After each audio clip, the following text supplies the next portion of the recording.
হায় রে ঠাকুর, আমি যে কি বিপদে পড়ছি। এই বাড়িতে আমি তারা কাজকর্ম করণের আর কেউ মানুষ নাই। একটা যে বউ আছে বাড়িতে, কাজকর্ম করণের দিকে কোনো খেয়াল নাই। সব দিকে তো শুধু আমারই খেয়াল রাখতে লাগে। সারাদিন শুধু মোবাইল দেখা আর মোবাইল দেখা। পূজা যে আইতাছে, কত কাজকর্ম আছে, পড়িয়া রইছে কত কাজকর্ম, এই দিকে কোনো খেয়াল নাই। এই শুরু হলো উনার আমার নামে সংকীর্তন গাওয়া। এই যে মোবাইল যে দেখতাছো, কানে যাইতাছি আমি কি কইতাছি? হ্যাঁ, কান আছে যখন নিশ্চয়ই যাচ্ছে, না চাইতেও যাচ্ছে। আপনি তো এত আস্তে করেও বলছেন না যে মানুষের কানে যাবে না।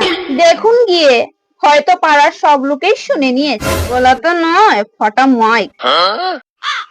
কি কি? আমারে কি কিছু কইলা? আপনাকে কিছু বলবো? বাবা, আমার ঘাড়ে খোটা মাথা।